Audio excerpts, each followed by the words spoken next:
Hello! Welcome to this week's authentic vlog, the vlog that clearly only has one name. Today is the 5th of November and, well, maybe it's going to be the 6th of November for you because I may not have that much time to put it up tonight. But today for me is the 5th of November and I have got a bit of a headache because as you see in the 5th of November in the UK, it's Bonfire night, a Guy Fawkes night, it got lots of names. And I have to be here filming this, but in the same time I have to be somewhere else where the big bonfire is and be part of that. So I have had to splice myself into two people so that I could be at two places in the same time. The problem is I'm now getting a bit... I'm getting a bit of interference sometimes from the other Alexander who's now at the bonfire looking at the fireworks. But I'll try not to focus too much on that. So, channel! I need to apologise for something I said last week because I said that when earthworms are split into two, they basically turn into two separate earthworms and keep crawling about. Well, it turns out that's a common misconception and it's not entirely true. Sorry! And now that I'm apologising, I should probably also apologise for the fact that the last video, first of all, was not a book review and was up way later than on a Monday. But hopefully you still enjoyed the origami video, and if any of you feel like trying to make this origami lily, you can tell me so or ask me questions about how to do it if my video wasn't clear enough, or if you managed to do it, you could film it or just film the end result and put it up on YouTube as a video response to either that video or this one. Now, some important changes to this channel. I have got... so many people!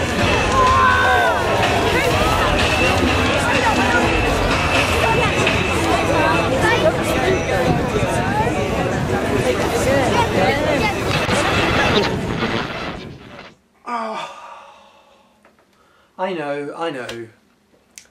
Remember the 5th of November, gunpowder, treason and plot. I can think of no reason why gunpowder treason should ever be forgot.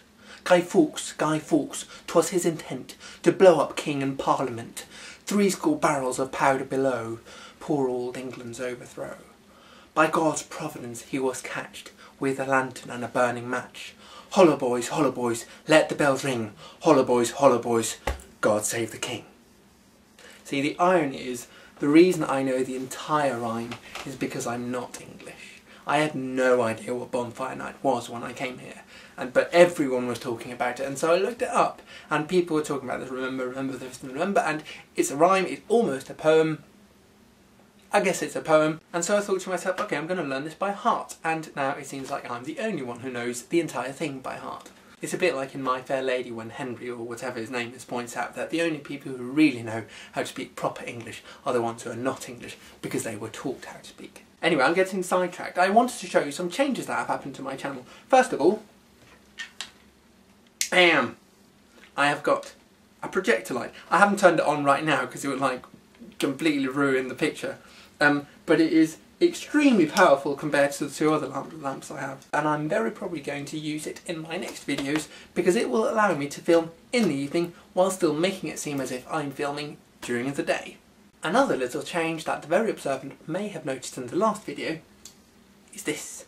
I now have a microphone, and it is an extremely cheap one, but it is nevertheless better than the one that is installed in my camera.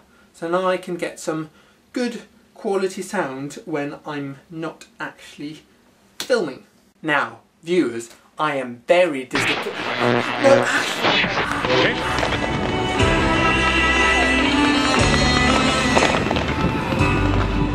you used to say, live and let live.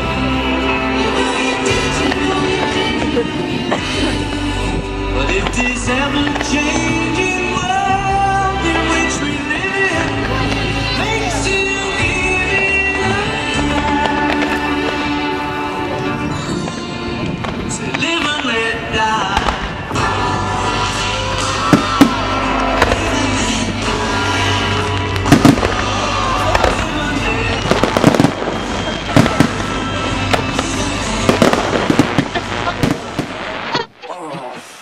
This is going to be a long evening. It occurs to me that some of you may not actually know what I'm doing when I'm splicing. I assumed most of my life that all people knew how to splice, and then it turned out when I grew up I asked people about it. It turns out there are very, very few people who actually know how to do it. The idea is that you basically split yourself into two people who can then do things separately, and then by the end of the evening you rejoin together. You should just be careful not to be spliced for too long, because then when your memories collapse together, if there's too big a discrepancy between the two, it kind of gives you this, first of all it gives you a massive headache, but that's more of a side effect. It could really alter your personality, which is not something you want when you're splicing. I think it's something you can practice, but you need to understand that it's not something physical that happens. What needs to happen is something mentally. You need to focus internally on the splitting of the body, and it may have something to do with the fact that apparently people only use 10% of their brains, so you need to get those kind of last 90% working before you really truly can feel this splicing, or at least if you get that tingling sensation inside your neocortex, you're getting there. So what was I saying?